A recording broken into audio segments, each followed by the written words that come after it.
how's your job changing because of that? You know, you got the guy or the girl or the crew that can do everything in-house now on a computer. And then, you know, there's still that big machine that's looking for the next guy or girl. Promotion specifically in marketing, which promotion is part of the marketing mix, and music is the only industry that takes promotion out of the marketing mix. It's a sales job. It's a skill set. And as you know, everybody can't sell, right? It's like everybody can't sing or rap. So it's a specialized job, but it also requires some skills that you can be born with, or you can be taught, you can be trained. Again, I have a formal education, but I don't necessarily need my degree to do what I'm doing. What I really needed was hustle and opportunity. But when I went to school, I did learn how to deal and interact with all kinds of people, right? So now that comes back in. I did learn how, you know, basic, you know, math and reading and history, those kind of things, communication skills, all those things come into play. Not that you needed to learn it in school, but, you know, it probably put me a little step further. So for me, you know, it really hasn't changed. You know, there are fewer of us doing it.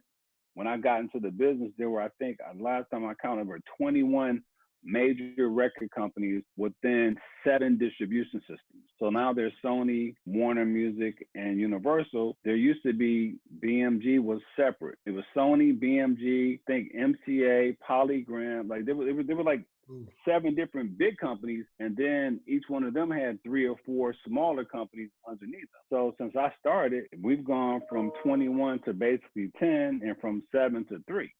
But it still controls the entire industry. Yep. So the amount of people have changed, but we're still doing the same amount of work. Probably more, because there's more people consuming music than it was 20 years ago when I started. So your job consists of you what? You got to go to radio, you got to go. Is it just consisting of radio, or are you going to be retail, or, well, I guess as the head, you encompass all of this, huh? Yeah, I mean, I direct a team of 7 people directly, and then we have consultants. The total amount of people that I deal with on a daily basis is about 20. But my job is kind of direct and help strategize the plan with the bigger team. And then each of one of us has smaller teams to actually execute the day-to-day vision. But primarily for us, yeah, it's taking the record and starting with clubs, online DJs, college radio, commercial radio, Sirius satellite, places like that, getting the records to those people to hopefully give us an opportunity. And what people don't realize is, you know, I always use a comparison that music is like sports. You know, there's 1,000 artists, you know, dropping a record every week, but there's only, you know, 40 slots on the radio station for current music, right? So if there's 1,000 records coming out, somebody has to go in there and maneuver and make a pitch for the opportunity to put my song on versus your song. So it's competitive in that way.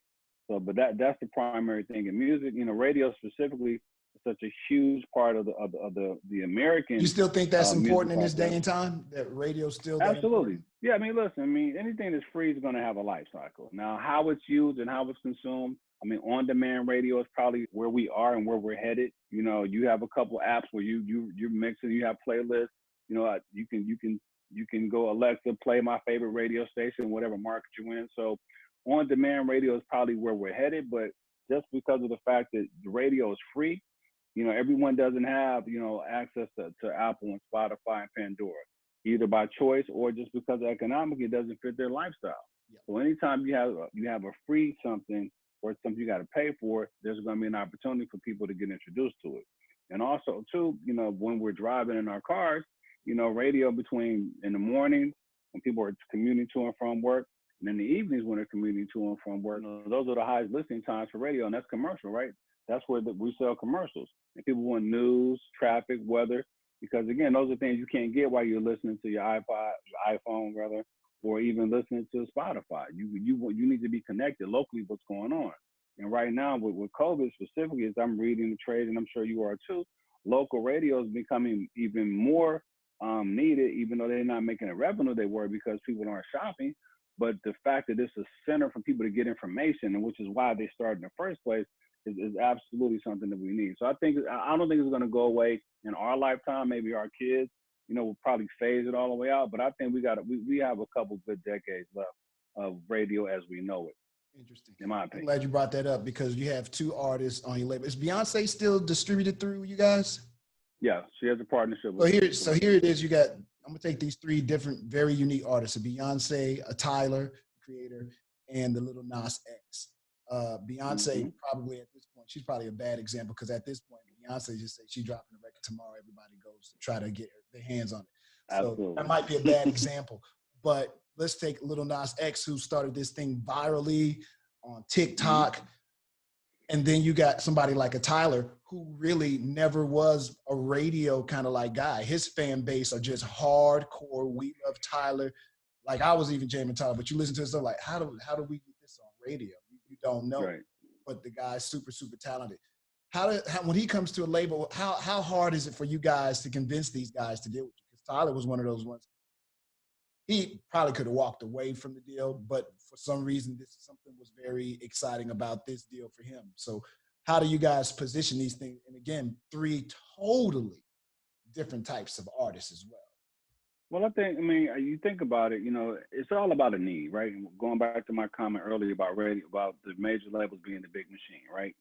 So a lot of times artists just get signed because they don't have the resources for the amplification. Sony being one of the big 3, the second biggest, music distributor in the world, we can take you places that nobody else can. You mean Universal can take you places no one else can. Warner can take you places no one else can. So if you are in Lubbock, Texas, and you don't know how to get your music outside of the state, you sign with a label and they're going to amplify that process for you. You may not have the resources to do it. You may not have the savvy to do it. So what labels are going to do is hopefully accentuate your vision and take it to the next level. Like the days of creating stars, that's not what labels do anymore. What labels do is help take your dream and bring it to life. And more importantly, they shape it, they put a shine on it, and they help you elevate and grow. We can talk about, 10, 15 years ago where the word 360 was a bad word in the music business, right? Right. And people didn't really know what it was. And you're a label owner, so you know that it's not about me taking something from you. It's about me sharing in the profits that I'm helping you make. You became a rap star, and all of a sudden you got a cologne, you got a shoe, you in movies, you got a liquor. But guess what? It If all you never started put that from record out, we never would have got there. You sure right. Exactly, right? So the label wasn't saying, hey, we want to cheer on all this because you owe it to us. They're saying, listen, we're going to make sure you get the right shoe deal. We're going to make sure you're in the right movies. We're going to make sure that you get the proper tour. Your merch is correct. So that conversation is something that it was a bad word because people who didn't understand the basic business principles where artists used to literally be in slave deals. I was in a slave deal when I was an artist. I know. They were in these slave deals, so they weren't making the kind of money. Once artists got smart and started doing their own merch or set up their own tours or going to brands themselves, then that became an opportunity for them to make money that they would never see from the label. But what they didn't tell you is that, but the label gave you $1 million. So if the label didn't make their money back, but you out here making money on the side, where's the equity in that? So I think that, if you talk to most major label heads, and, I would strongly agree that they probably would tell you that it's about a partnership. So you talk about a guy like Tyler, the Creator, he absolutely, he's a smart cat, You talk about what he's doing, but the partnership he has with us probably helps amplify his business, his existing business and the business he wants to grow into. Beyonce, who from Destiny's Child on has grown year over year in terms of building her business acumen and building her own empire for Parkwood, it had to start somewhere.